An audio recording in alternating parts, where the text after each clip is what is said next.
ಜಿಲ್ಲೆ ವ್ಯಾಪ್ತಿಯ ಶ್ರೀನಿವಾಸಪುರ ತಾಲೂಕಿನ ರೋಣೂರು ಕ್ರಾಸ್ ಬಳಿ ಇರುವ ವಿಐಪಿ ಪಬ್ಲಿಕ್ ಶಾಲೆ ಉತ್ತಮ ಶಿಕ್ಷಣದ ವಿದ್ಯಾರ್ಥಿಗಳ ಭವಿಷ್ಯದ ಉಜ್ವಲ ಸಮಾಜಕ್ಕೆ ಎತ್ತಿ ತೋರಿಸುವ ಸೈ ಎನಿಸಿಕೊಂಡಿರುವ ಶಾಲೆ. ಈ ದಿನ 9ನೇ ಕನ್ನಡ ರಾಜ್ಯೋತ್ಸವ ಕಾರ್ಯಕ್ರಮ ಶಾಲೆಯ ಆವರಣದಲ್ಲಿ ಹಬ್ಬದ ಸಂಭ್ರಮದಂತೆ ಸುಮಾರು 1400 ವಿದ್ಯಾರ್ಥಿನಿಯರು ಉತ್ತಮ ಗುಣಮಟ್ಟ ವಿದ್ಯಾಭ್ಯಾಸ ಹಾಗೂ ವಿದ್ಯಾರ್ಥಿನಿಯರ ಸಮಾಜದಲ್ಲಿ ಮಾದರಿಯಾಗಬೇಕು ಹಾಗೂ ಅವರು ಕೊಡುಗೆ ವಿಐಪಿ ಶಾಲೆಯ ಸಮಾಜಕ್ಕೆ ಮಾದರಿಯಾಗಿದೆ, ದಾಖಲೆ ಆಗಬೇಕು ಎಂಬುವ ಮನೋಭಾವ ಉದ್ದೇಶ ಇರುವ ಗೌರವಾನ್ವಿತ ಸಮಾಜ ಸೇವೆ ಆಡಳಿತ ವ್ಯವಸ್ಥಾಪಕರು ಡಾ ವೇಣುಗೋಪಾಲ್ ರವರು ಹಾಗೂ ಕಾರ್ಯದರ್ಶಿಗಳು ಡಾ ಕವಿತಾ ಮೇಡಂ ರವರು ಹಾಗೂ ಪ್ರಾಂಶುಪಾಲರು ವಿದ್ಯಾರ್ಥಿನಿಯರ ಭವಿಷ್ಯದ ಸಕ್ರಿಯ ಎಂಆರ್ಎಸ್ ಹಾಸ್ಮಾ ತಬಸ್ಸುಮ್ ರವರು ಶುಭ ಹಾರೈಸಿದರು.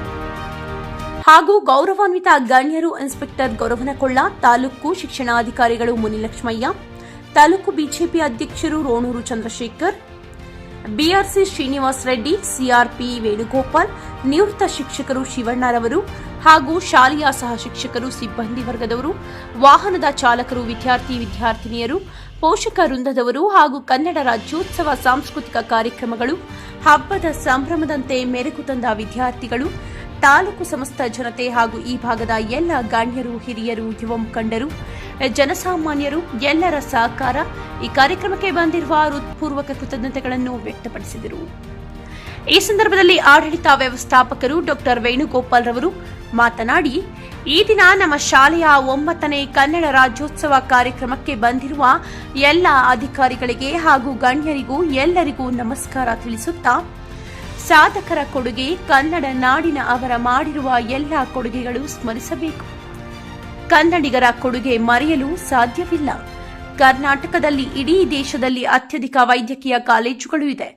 ಅದೇ ತರಹ ಇಂಜಿನಿಯರಿಂಗ್ ಕ್ಷೇತ್ರದಲ್ಲಿ ಕೋಲಾರ ಅವಿಭಾಜ್ಯ ಜಿಲ್ಲೆಯಾಗಿ ವಿಶ್ವೇಶ್ವರಯ್ಯನವರ ಕೊಡುಗೆ ಸಲ್ಲಿಸಿರುವ ಕರ್ನಾಟಕದಲ್ಲಿರುವ ಇಂಜಿನಿಯರಿಂಗ್ ಕಾಲೇಜುಗಳ ಅಂತಾರಾಷ್ಟ್ರೀಯ ಮಟ್ಟದಲ್ಲಿ ಹೆಸರು ಪಡೆದಿದೆ. ಇಂಜಿನಿಯರ್ ಕೆಲಸಗಳು ಮಾಡಿರುವುದು ವಿವಿಧ ದೇಶಗಳಲ್ಲಿ ಹೆಸರು ಪಡೆದಿದೆ. ಅಂದರೆ ಭಾರತ ದೇಶ. ಹೀಗೆ ಹಲವಾರು ವಿಚಾರಗಳು ತಿಳಿಸಿದರು. ಈ ಸಂದರ್ಭದಲ್ಲಿ ಬಿಇಒ ರವರು ಮಾತನಾಡಿ, ಭಾರತಕ್ಕೆ ಸ್ವಾತಂತ್ರ್ಯ ಬಂದ ನಂತರ ಅನೇಕ ಭಾಷೆಗಳು ನೋಡಿದ್ದೇವೆ. ಇದನ್ನು ಮನಗೊಂಡು ಕೇಂದ್ರ ಸರ್ಕಾರ 1953ರಲ್ಲಿ ಒಂದು ಸಮಿತಿಯನ್ನು ನೇಮಕಗೊಂಡಿತು. ಆಗ ವರದಿಯನ್ನು ನೀಡಬೇಕು ಎಂಬುದಾಗಿ ಸುಮಾರು 3 ವರ್ಷಗಳ ಕಾಲ ನಮ್ಮ ಭಾರತದಂತ ಸಂಚಾರ ಮಾಡಿ ವರದಿಯನ್ನು ಸಲ್ಲಿಸಿದರು. ಹೀಗೆ ಹಲವಾರು ವಿಚಾರಗಳನ್ನು ತಿಳಿಸಿದರು. ಈ ಸಂದರ್ಭದಲ್ಲಿ ಇನ್ಸ್ಪೆಕ್ಟರ್ ಗೌರವನಕೊಳ್ಳರವರು ಮಾತನಾಡಿ, ಕನ್ನಡ ಸಾಹಿತ್ಯ ಪಂಡಿತರ ಭಾರತಕ್ಕೆ ಕೊಡುಗೆ ನೀಡಿರುವುದು, ಇದರ ಬಗ್ಗೆ ಸಾರಾಂಶವನ್ನು ಸವಿಸ್ತಾರವಾಗಿ ತಿಳಿಸಿಕೊಟ್ಟರು.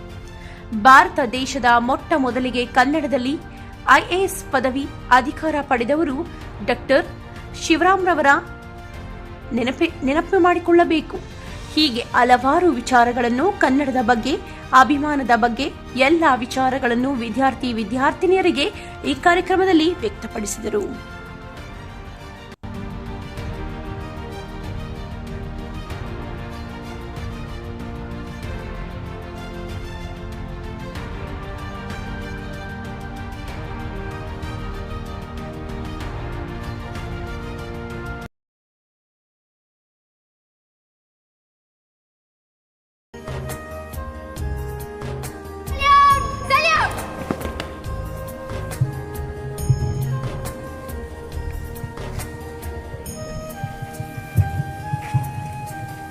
ಮಾಡ್ತಾರೆ.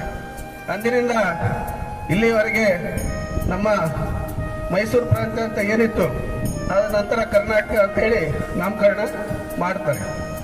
ಮಾಡಿದ ನಂತರ ನಮ್ಮ ಒಂದು ಕನ್ನಡ ಭಾಷೆಗೆ ಸುಮಾರು 2500 ವರ್ಷಗಳ ಇತಿಹಾಸ ಇದೆ. ಉದಾಹರಣೆಗೆ ಕ್ರಿಸ್ತಪೂರ್ವ 450ರಲ್ಲಿ ದೊರೆತಂಥ ಅಲ್ಮಿಡಿ ಶಾಸನ, ಆ ಅಲ್ಮಿಡಿ ಶಾಸನದಲ್ಲಿ ಕನ್ನಡ ಭಾಷೆಯ ಬಗ್ಗೆ ಮತ್ತು ಲಿಪಿಯ ಬಗ್ಗೆ ಉಲ್ಲೇಖ ಇದೆ. ಹಾಗೆಯೇ ನಮ್ಮ ವಿಜಯನಗರ ಸಾಮ್ರಾಜ್ಯವನ್ನು ಆಳಿದಂಥ ದೊರೆ ರಾಷ್ಟ್ರಕೂಟ ದೊರೆ ಅಮೋಘ ವರ್ಷ ಅವರು ತಮ್ಮ ಒಂದು ಕೃತಿಯಲ್ಲಿ ಬರೀತಾರೆ, ಕನ್ನಡ ಅಂತಕ್ಕಂಥದ್ದು ಕಾವೇರಿಯಿಂದ ಗೋದಾವರಿವರೆಗೆ ಹೊರಮಿದ್ದ ನಾಡದ ಕನ್ನಡದವಳು ಅಂತೇಳಿ ತಮ್ಮ ಒಂದು ಕೃತಿಯಲ್ಲಿ ಬರೆದಿದ್ದಾರೆ. ಹೀಗೆ ಅನೇಕರೊಂದು ಕನ್ನಡ ರಾಜ್ಯೋತ್ಸವವನ್ನು ಆಚರಣೆ ಮಾಡ್ಕೊಂಡು ಬರ್ತಾ ಇದ್ದೀವಿ. ಸೊ ಈ ಶಾಲೆಯಲ್ಲಿ ಈ ದಿನ ಕನ್ನಡ ರಾಜ್ಯೋತ್ಸವ ಕಾರ್ಯಕ್ರಮವನ್ನು ಬಹಳ ಸಡಗರದಿಂದ ಸಂಭ್ರಮದಿಂದ ಈ ಒಂದು ಕಾರ್ಯಕ್ರಮವನ್ನು ನಡೆಸ್ತಾ ಇದ್ದಾರೆ. ಈ ಕಾರ್ಯಕ್ರಮದ ಅಧ್ಯಕ್ಷತೆಯನ್ನು ವಹಿಸಿರ್ತಕ್ಕಂಥ ಈ ಸಂಸ್ಥೆಯ ಅಧ್ಯಕ್ಷರು ಹಾಗೂ ನುರಿತ ವೈದ್ಯರು ಆಗಿರ್ತಕ್ಕಂಥ ಸನ್ಮಾನ್ಯ ಶ್ರೀಯುತ ವೇಣುಗೋಪಾಲ್ ಸರ್ ಅವರೇ, ಹಾಗೆಯೇ ನಮ್ಮ ಶ್ರೀನಿವಾಸಪುರ ತಾಲೂಕಿನ ವೃತ್ತ ಆರಕ್ಷಕ ನಿರೀಕ್ಷಕರಾಗಿರ್ತಕ್ಕಂಥ ಸನ್ಮಾನ್ಯ ಶ್ರೀಯುತ ಮೊಹಮ್ಮದ್ ಗೊರವಿನ ಕೊಳ್ಳ ಸರ್ ಅವರೇ, ಹಾಗೆಯೇ ನಮ್ಮ ಶ್ರೀನಿವಾಸಪುರ ತಾಲೂಕು BJP ಘಟಕದ ಅಧ್ಯಕ್ಷ ಆಗಿದ್ದಂಥ ಶ್ರೀಯುತ ರೋಣೂರು ಚಂದ್ರಶೇಖರ್ ಅವರೇ, ಹಾಗೆಯೇ ಒಂದು ಕಾಲೇಜಿನ ಪ್ರಾಂಶುಪಾಲರಾಗಿರ್ತಕ್ಕಂಥ ಮೇಡಮ್ ಆಗಿರ್ತಕ್ಕಂಥ ತಪ್ಸಮ್ಮ ಮೇಡಮ್ ಅವರೇ, ಶಿವಣ್ಣವರೇ, ಹಾಗೆಯೇ ಈ ಒಂದು ಶಾಲೆಯ ಅಧ್ಯಾಪಕ ಸಿಬ್ಬಂದಿಯವರೇ, ನೆಚ್ಚಿನ ಎಲ್ಲ ವಿದ್ಯಾರ್ಥಿನಿಯರೇ ಹಾಗೂ ಇಲ್ಲಿಗೆ ಆಗಮಿಸತಕ್ಕಂಥ ಎಲ್ಲ ನನ್ನ ಆತ್ಮೀಯ ಪ್ರೀತಿಯ ಪತ್ರಿಕಾ ಮಾಧ್ಯಮದವರೇ, ಹಾಗೆಯೇ ಏನು ಮಕ್ಕಳನ್ನು ಈ ತಾಲೂಕಿನ ಬೇರೆ ಬೇರೆ ಊರುಗಳಿಂದ ಕರ್ತರಲು ಏನು ವಾಹನ ವ್ಯವಸ್ಥೆ ಇದೆ ಎಲ್ಲ ವಾಹನ ಚಾಲಕರೇ, ಹಾಗೆಯೇ ಎಲ್ಲ ಇಲ್ಲಿಗೆ ಬಂದಿರತಕ್ಕಂಥ ಎಲ್ಲ ಸಾರ್ವಜನಿಕ ಬಂಧುಗಳೇ. ಸೊ ಇವತ್ತು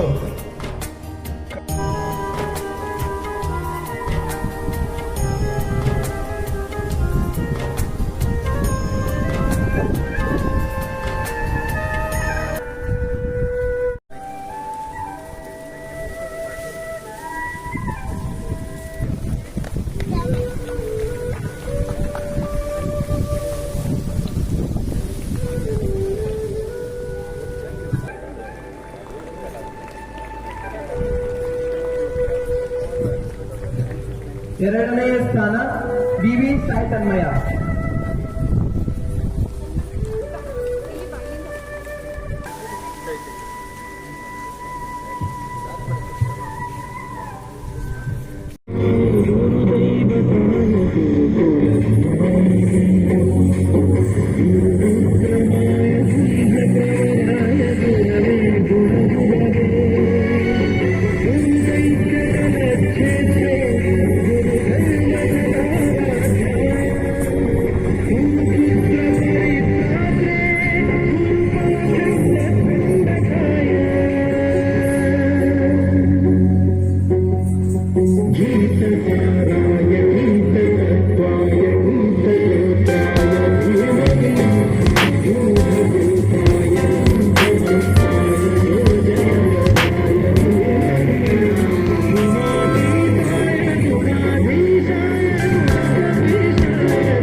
ಇಲ್ಲಿ ಹರಿಯುವುದು ಕೇವಲ ನದಿಗಳಲ್ಲ, ಅವು ಪ್ರತಿಯೊಬ್ಬ ಕನ್ನಡಿಗರ ಜೀವನಕ್ಕೆ ಹಾಗೆ.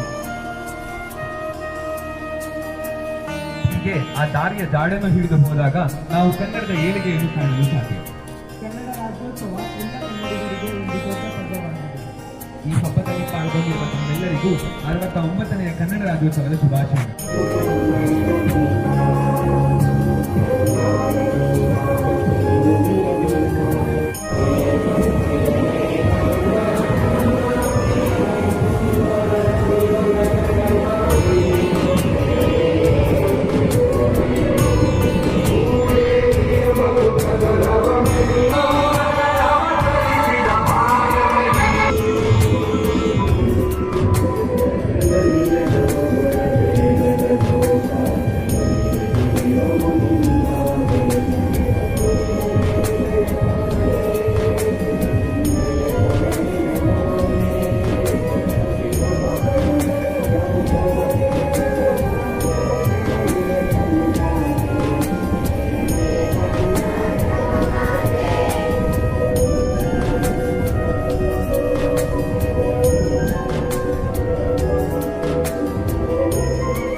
ಪ್ರಾರಂಭವನ್ನು ಸೆಳೆಯುವ ಒಂದು ವಿಶಿಷ್ಟ ನೃತ್ಯ ಪ್ರದರ್ಶನವನ್ನು ನೀವು ನೋಡಲಿದ್ದೀರಿ.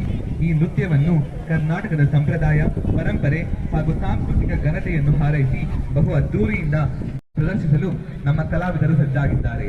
ಏಕದಂತಾಯ ಎಂಬ ಹಾಡಿನಲ್ಲಿ ಇಡೀ ದೇಶದಲ್ಲೇ ಪ್ರಸಿದ್ಧವಾದ ಗಣೇಶ ಭಕ್ತಿ ಮತ್ತು ಗೌರವವನ್ನು ಪ್ರಕಟಿಸಲಾಗುತ್ತದೆ.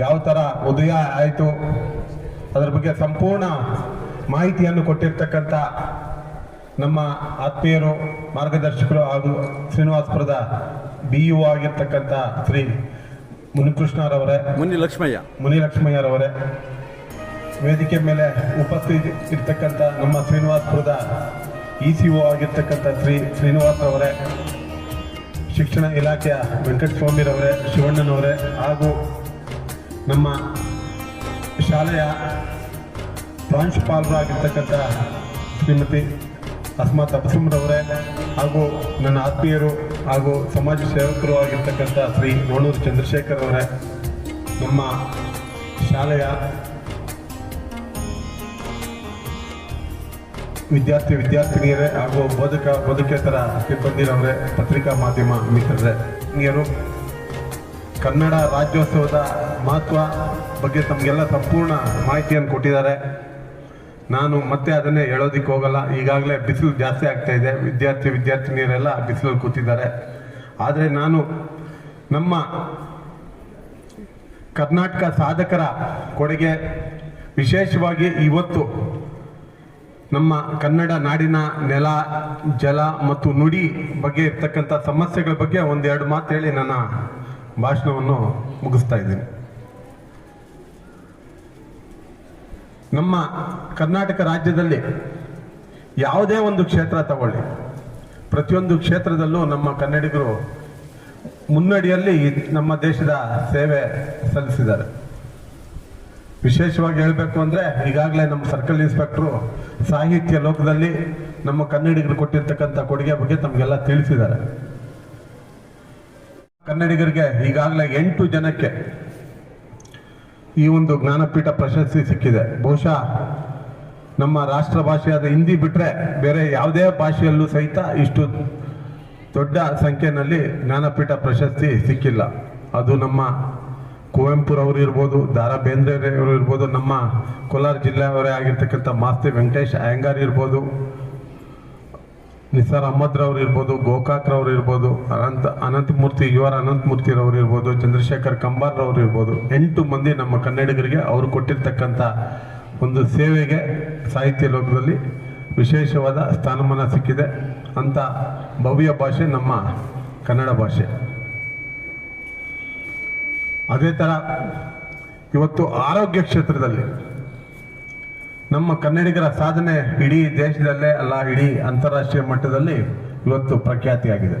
ನಮ್ಮ ಕನ್ನಡಿಗರ ತಂದೆ ಸಿರಿ ಪುರಂದರ ವಿಠಲನ ಸೇವೆಯೋಳು, ತಂದೆ ಸಿರಿ ಪುರಂದರ ವಿಠಲನ ಸೇವೆಯೋಳು, ಬಂದ ವಿಘ್ನವ ಕಳೆದು ಆನಂದವನು ಕೊಡುವ, ಬಂದ ವಿಘ್ನವ ಕಳೆದು ಆನಂದವನು ಕೊಡುವ, ವಂದಿಸುವುದಾದಿಯಲಿ ಗಣನಾಥನ.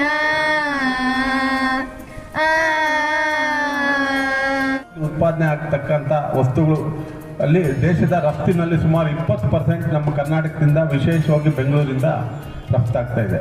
ಸೊ ಅಂದರೆ ಪ್ರತಿಯೊಂದು ಕ್ಷೇತ್ರದಲ್ಲೂ ಕರ್ನಾಟಕದ ಕೊಡುಗೆ ವಿಶೇಷವಾಗಿದೆ. ಇದಕ್ಕೆ ಎಲ್ಲ ಏನಾದರೂ ನಮ್ದೇನಾದರೂ ಕೊಡುಗೆ ಇದೆಯಾ, ನಮ್ಮದು ನಿಮ್ಮದು ಎಲ್ಲ ಕೊಡುಗೆ ಇದೆಯಾ ಅಂದರೆ ಖಂಡಿತ ಇಲ್ಲ. ಈ ಒಂದು ಸಾಧನೆ ಆಗಬೇಕು ಅಂದರೆ ಅದಕ್ಕೆ ಕಾರಣ ನಮ್ಮ ಪೂರ್ವಜರ ಕೊಡುಗೆ, ನಮ್ಮ ತಂದೆ ತಾಯಂದಿರ ಕೊಡುಗೆ, ನಮ್ಮ ಅಣ್ಣ ಅಕ್ಕಂದರ ಕೊಡುಗೆ. ಈಗಿನ ಪರಿಸ್ಥಿತಿನಲ್ಲಿ ಕನ್ನಡ ನಾಡಿಗೆ ನಮ್ಮ ಕೊಡುಗೆ ಏನು ಅಂತ ವಿಶೇಷವಾಗಿ ಹೇಳಬೇಕು ಅಂದರೆ ಇವತ್ತು ನಾವು ಬೆಂಗಳೂರಲ್ಲಿ ಏನಾದರೂ ಸಂಚಾರ ಮಾಡಿದಾಗ ಈ ಬೆಂಗಳೂರು ನಮ್ಮ ಕರ್ನಾಟಕದಲ್ಲಿ ಇದೆಯಾ ಅಂತ ದೊಡ್ಡ ಪ್ರಶ್ನೆ ನಮ್ಮ ಮುಂದೆ ಬರ್ತದೆ.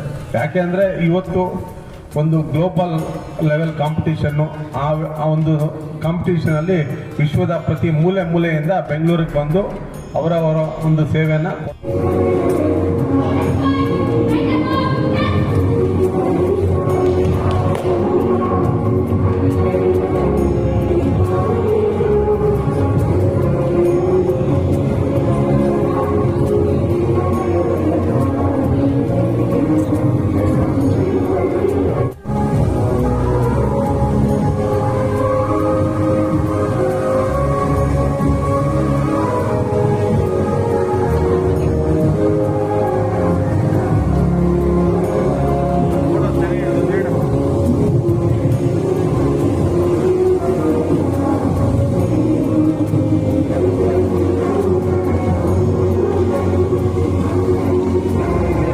ಕರ್ನಾಟಕದಲ್ಲಿರ್ತಕ್ಕಂಥ ಇಂಜಿನಿಯರಿಂಗ್ ಕಾಲೇಜಸ್, ಇಡೀ ದೇಶದಲ್ಲೇ ಅತ್ಯುತ್ತಮವಾದ ಇಂಜಿನಿಯರಿಂಗ್ ಕಾಲೇಜಸ್ಸು, ಸಾವಿರಾರು ಇವತ್ತು ಇಂಜಿನಿಯರ್ಸು ನಮ್ಮ ಕರ್ನಾಟಕದಿಂದ ಹೊರಗಡೆ ಬರ್ತಾ ಇದ್ದಾರೆ. ಅವರು ಕೇವಲ ಕರ್ನಾಟಕದಲ್ಲೆಲ್ಲ ದೇಶದಲ್ಲಿ ಅಂತಾರಾಷ್ಟ್ರೀಯ ಮಟ್ಟದಲ್ಲಿ ಅವರ ಒಂದು ಸೇವೆಗಳನ್ನು ಸಲ್ಲಿಸ್ತಾ ಇದ್ದಾರೆ. ಅದೇ ಥರ ಇವತ್ತು ವಿಜ್ಞಾನ ಮತ್ತು ITBT ನಲ್ಲಿ ತಗೊಂಡ್ರೆ ಇಡೀ ದೇಶದಲ್ಲೇ ನಮ್ಮ ಬೆಂಗಳೂರು ಮೊದಲನೇ ಸ್ಥಾನದಲ್ಲಿದೆ. ನಮ್ಮ ಬೆಂಗಳೂರಿನ ಇಂಡಿಯನ್ ಇನ್ಸ್ಟಿಟ್ಯೂಟ್ ಆಫ್ ಸೈನ್ಸ್ ಬಹುಶಃ ದೇಶದಲ್ಲಿ ಅತ್ಯುತ್ತಮವಾದ ಒಂದು ಕಾಲೇಜು, ವಿಶ್ವದಲ್ಲೇ ಅತ್ಯುತ್ತಮವಾದ ಒಂದು ಕಾಲೇಜುಗಳಲ್ಲಿ ಒಂದು ಅಂತ ಮಾನ್ಯತೆ ಪಡೆದಿದೆ. ಇದರಲ್ಲಿ ಬರ್ತಾ ಇರ್ತಕ್ಕಂಥ ವಿದ್ಯಾರ್ಥಿಗಳು ಇಡೀ ದೇಶ ಅಂತಾರಾಷ್ಟ್ರೀಯ ಮಟ್ಟದಲ್ಲಿ ಸೇವೆ ಸಲ್ಲಿಸ್ತಾ ಇದ್ದಾರೆ. ಜೊತೆಗೆ ನಮ್ಮ ಬೆಂಗಳೂರನ್ನ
ಸೊ ಈಗ ನಮ್ಮ ಮುನಿಲಕ್ಷ್ಮಿ ಸರ್ ಎಲ್ಲ ಹೇಳಿಬಿಟ್ಟಿದ್ದಾರೆ ಹಿಸ್ಟ್ರಿ. ನಂಗೆ ಸ್ವಲ್ಪ ಗೊತ್ತಿದೆ, ಅದು ಹೇಳಲಿಕ್ಕೆ ನಾನು ಪ್ರಯತ್ನ ಪಡ್ತೀನಿ. ಸೊ ನಿಮಗೆಲ್ಲ ತಿಳಿದ ಹಾಗೆ ಭಾರತಕ್ಕೆ ಬ್ರಿಟಿಷರು ಬಂದು ಹೋದ್ಮೇಲೆ ನಮ್ಮ ಇಡೀ ಭಾರತವು ಬೇರೆ ಬೇರೆ ಇದರಲ್ಲಿ ಹಂಚಿ ಹೋಗಿತ್ತು. ನಂತರ ಭಾಷಾವಾರು ಬೇಸ್ ಆನ್ ದ ಲಿಂಗ್ವಿಸ್ಟಿಕ್ ಒಂದು ಕಮಿಟಿ ಮಾಡಿಕೊಂಡು 1956 ನವೆಂಬರ್ 1ರಂದು ಕನ್ನಡ ರಾಜ್ಯದ ಉದಯವಾಯಿತು. ಕನ್ನಡ ರಾಜ್ಯ ಉದಯವಾದಾಗೆ ಅದಕ್ಕೆ ಮೈಸೂರು ಪ್ರಾಂತ್ಯ ಅಂತ ಕರಿತಾ ಇದ್ರು. ಎಲ್ಲಿವರೆಗೆ ಅಂದರೆ 1973 ನವೆಂಬರ್ 1ಕ್ಕೆ ಕರ್ನಾಟಕ ಎಂದು ಅದಕ್ಕೆ ನಾಮಕರಣಗೊಳ್ಳಲ್ಪಟ್ಟಿತ್ತು. ನಮ್ಮ ಕನ್ನಡ ನಾಡು, ಗಂಧದ ನಾಡು, ಸಿರಿಗನ್ನಡ ನಾಡು, ಇದಕ್ಕೆ ತನ್ನದೇ ಆದ ಇತಿಹಾಸ ಇದೆ. ಸುಮಾರು 2000 ವರ್ಷಗಳಕ್ಕಿಂತ ಹೆಚ್ಚು ಇತಿಹಾಸವಿದೆ. ಇಲ್ಲಿ ತುಂಬ ರಾಜ ಮಹಾರಾಜರು ಆಳ್ವಿಕೆಯನ್ನು ಮಾಡಿದ್ದಾರೆ. ಪ್ರಮುಖವಾಗಿ ಕದಂಬರು, ರಾಷ್ಟ್ರಕೂಟರು, ಹೊಯ್ಸಳರು, ಗಂಗರು, ಚೋಳರು. ಅಂದರೆ ನಾನು ಶಾಲಾ ಕಾಲೇಜಲ್ಲಿ ಇಮ್ಮಡಿ ಪುಲಕೇಶಿ ಅವರು ಚಾಲುಕ್ಯ ಸಾಮ್ರಾಜ್ಯ ಅತ್ಯಂತ ಪ್ರಸಿದ್ಧರು. ಇಮ್ಮಡಿ ಪುಲಕೇಶಿ ಅವರಿಗೆ ದಕ್ಷಿಣ ಪತೇಶ್ವರ ಅಂತ ಹೇಳ್ತಿದ್ರು. ಅವರು ನರ್ಮದಾ ತಟದ ಮೇಲೆ ಹರ್ಷವರ್ಧನ್ ಜೊತೆ ಯುದ್ಧ ಮಾಡಿಬಿಟ್ಟು ಉತ್ತರ ಪತೇಶ್ವರ ಆಗ್ತಾರೆ. ಸೊ ನಮ್ಮ ಕನ್ನಡ ನಾಡವನ್ನು ದಕ್ಷಿಣ ಭಾಗದಿಂದ ಉತ್ತರ ಕರ್ನಾಟಕವರೆಗೆ ಪೂರ್ತಿ ಇಂಡಿಯಾನೇ ಅಲ್ಲಿವರೆಗೆ ಪಸರಿಸಿತ್ತು. ಅಷ್ಟು ನಮ್ಮ ಕನ್ನಡ ನಾಡಿನ ವೈಭವ ಇತ್ತು. ನಮ್ಮ ಕನ್ನಡ ನಾಡಿನ ನೆಲ, ಜಲ, ಸಂಸ್ಕೃತಿ ತನ್ನದೇ ಆದ ವಿಶೇಷತೆ ಇದೆ, ತನ್ನದೇ ಆದ ಮಾನ್ಯತೆ ಇದೆ. ನಿಮಗೆಲ್ಲ ತಿಳಿದ ಹಾಗೆ ಹಿಂದಿ ಭಾಷೆ ಬಿಟ್ಟರೆ ಕನ್ನಡದಲ್ಲಿನೇ ಅತಿ ಹೆಚ್ಚಿಗೆ ಸುಮಾರು 8 ಜ್ಞಾನಪೀಠ ಪ್ರಶಸ್ತಿಗಳು ಸಿಕ್ಕಿದ್ದಾವೆ. ದ.ರಾ. ಬೇಂದ್ರೆ ಅವರು, ಶಿವರಾಮ್ ಕಾರಂತ್ ಅವರು, ಆಮೇಲೆ ನಮ್ಮ ಇದೇ ಕೋಲಾರ ಜಿಲ್ಲೆಯವರಾದ ಮಾಸ್ತಿ ವೆಂಕಟೇಶ್ ಅಯ್ಯಂಗಾರ್ ಅವರಿಗೆಲ್ಲರಿಗೆ ಜ್ಞಾನಪೀಠ ಪ್ರಶಸ್ತಿ ಸಿಕ್ಕಿದೆ. ಸೊ ಕನ್ನಡ ಭಾಷೆಯನ್ನು ಎಲ್ಲರೂ ಉಳಿಸಬೇಕು, ಬೆಳೆಸಬೇಕು. ನಾವು ಹೇಗೆ ನಮ್ಮ ತಂದೆ ತಾಯಿಯನ್ನು ಪ್ರೀತಿಸಿ ಅದೇ ನಮ್ಮ ಭಾಷೆಯನ್ನು ಪ್ರೀತಿಸಬೇಕಾಗತ್ತೆ. ಆದರೂ ಸಹ ನಮ್ಮಲ್ಲಿ ಇನ್ನೂ ಅನೇಕ ನಮ್ಮ ಕನ್ನಡಿಗರು ಒಟ್ಟಾಗಿ ಒಂದುಗೂಡಿರಲಿಲ್ಲ. ಉದಾಹರಣೆಗೆ ಮದ್ರಾಸ್ ಪ್ರಾಂತ್ಯ ಇರ್ಬೋದು, ಕೇರಳ ಇರ್ಬೋದು, ಹಾಗೆಯೇ ಕೊಡಗು ಇರ್ಬೋದು, ಹಾಗೆಯೇ ಮುಂಬೈ ಇರ್ಬೋದು, ಹೈದರಾಬಾದ್, ಕರ್ನಾಟಕ ಅಂತ ಏನು ಕರಿತೀವಿ, ಇಲ್ಲಿ ಎಲ್ಲರೂ ಸಹ ಸರಿಯಾಗಿ ನಮ್ಮಲ್ಲಿ ಒಗ್ಗೂಡಿರಲಿಲ್ಲ. ಕನ್ನಡಿಗರು ಒಂದು ಅಲ್ಲಲ್ಲಿ ಹರಿದು ಹಂಚಾಗಿ ಹೋಗಿದ್ದರು. ಇದನ್ನು ಮನಗಂಡಂಥ ನಮ್ಮ ಮಹನೀಯರು, ಅದರಲ್ಲಿ ಮುಖ್ಯವಾಗಿ ಉಯಿಲುಗೋಳ ನಾರಾಯಣರಾಯರು, ಉದಯವಾಗಲಿ ನಮ್ಮ ಚೆಲುವ ಕನ್ನಡ ನಾಡು ಅಂತೇಳಿ ಅವರು ಒಂದು ಗೀತೆಯನ್ನು ರಚನೆ ಮಾಡಿ ಆ ಮುಖಾಂತರ ಕನ್ನಡಿಗರೆಲ್ಲ ಒಂದಾಗಬೇಕು, ನಮ್ಮ ಈ ಒಂದು ಏನು ಮೈಸೂರು ಪ್ರಾಂತ್ಯ ಇದೆ ಇದರಲ್ಲಿ ಹರಿದು ಹಂಚಾಗಿರ್ತಕ್ಕಂಥ ಎಲ್ಲ ಜನ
ಏನು ನಮಗೆ ಭಾರತಕ್ಕೆ ಸ್ವಾತಂತ್ರ್ಯ ಬಂತು, ಆ ಬಂದ ನಂತರ ನಮ್ಮ ರಾಷ್ಟ್ರದಲ್ಲಿ ಅನೇಕ ಭಾಷೆಗಳನ್ನು ಆಡ್ತಾ ಇರ್ತಕ್ಕಂಥದ್ದನ್ನು ನಾವೆಲ್ಲ ನೋಡಿದ್ದೀವಿ. ಉದಾಹರಣೆಗೆ ಕನ್ನಡ ಇರ್ಬೋದು, ತೆಲುಗು ಇರ್ಬೋದು, ಹಿಂದಿ ಇರ್ಬೋದು, ಮರಾಠಿ ಇರ್ಬೋದು, ಬೇರೆ ನಾನಾ ರೀತಿಯ ಭಾಷೆಗಳನ್ನು ಆಡ್ತಾ ಇದ್ವಿ.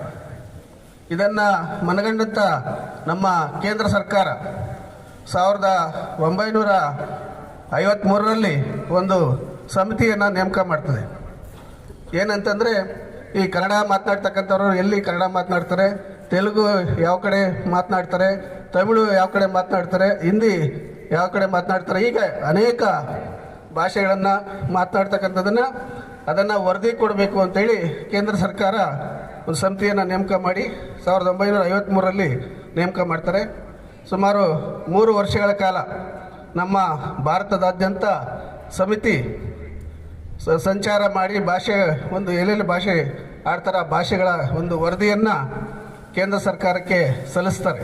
1970 23 ನವೆಂಬರ್ 1ರಂದು ಮೈಸೂರು ರಾಜ್ಯಕ್ಕೆ ಕರ್ನಾಟಕ ಎಂದು ಹೆಸರಾಯಿತು. ಕನ್ನಡವು ನಮ್ಮ ಉಸಿರು. ಧನ್ಯವಾದಗಳು. ಬೀದಿ ಇದಗಳಲ್ಲೆಲ್ಲ ಗಾಂಜಾ ಸೇದ್ಬಿಟ್ಟು ತುಂಬ ಏನೋ ಇಲ್ಲಿಗಲ್ ಆ್ಯಕ್ಟಿವಿಟೀಸ್ ಎಲ್ಲ ಮಾಡ್ತಾ ಇದ್ದಾರೆ. ಸೊ ಶಾಲಾ ಕಾಲೇಜಲ್ಲಿ ಇದರ ಬಗ್ಗೆ ಅವೇರ್ನೆಸ್ ಆಗಬೇಕು. ಅದಷ್ಟೇ ಅಲ್ಲದೆ ಇತ್ತೀಚಿನ ದಿನಗಳಲ್ಲಿ ಸೈಬರ್ ಕ್ರೈಮ್ ಹೆಚ್ಚಿಗೆ ಆಗ್ತಾ ಇದೆ. ಸೈಬರ್ ಅಪರಾಧಗಳು ಯಾವುದೇ ನಿಮ್ಮ ನಂಬರಿಗೆ ಒಂದು OTP ಕಳಿಸ್ಬಿಟ್ಟು ನಿಮ್ಮ ಅಕೌಂಟ್ ಬ್ಲಾಕ್ ಆಗಿದೆ, ಅದು OTP ನಂಬರ್ ಹೇಳಂತಾರೆ, ಅದಕ್ಕೆಲ್ಲ ಆಸ್ಪತ್ರೆ ಕೊಡ್ಲಿಕ್ಕೆ ಹೋಗಬೇಡಿ. ಪ್ಲಸ್ ಇವಾಗ ಇತ್ತೀಚೆಗೆ ಏನು ಬಂದಿದೆ ಅಂದರೆ ನಿಮಗೆ ಒಂದು ಇದು ಬರುತ್ತೆ, ಯಾವುದೋ ಒಂದು ಫೋಲ್ಡರ್ ಕಳಿಸ್ಕೊಡ್ತಾರೆ, ಇದನ್ನು ನಿಮ್ಮದು ಅಕೌಂಟ್ ಇದಾಗಿದೆ, ಬ್ಲಾಕ್ ಆಗಿದೆ, ಅದನ್ನು ಫೋಲ್ಡರ್ ಓಪನ್ ಮಾಡಿದರೆ ಎಲ್ಲ ನಿಮ್ಮ ಅಮೌಂಟ್ ಎಲ್ಲ ಟ್ರಾನ್ಸಾಕ್ಷನ್ ಆಗೋ ಚಾನ್ಸಸ್ ಇದ್ದಾವೆ. ಸೊ ಅದಕ್ಕೆ ಈ ಸೈಬರ್ ಅಪರಾಧಗಳ ಬಗ್ಗೆ ತುಂಬ ನೀವು ಗಮನ ಕೊಡಬೇಕು. ಆಮೇಲೆ ನಿಮಗೆ ಇದರಿಂದ ಟ್ರಾಯ್ದಿಂದ ಕಾಲ್ ಮಾಡಿಬಿಟ್ಟು ಇವತ್ತು ಸಾಯಂಕಾಲ ನಿಮ್ಮದು ಟೆಲಿಫೋನ್ ಡಿಸ್ಕನೆಕ್ಟ್ ಮಾಡ್ತೀವಿ.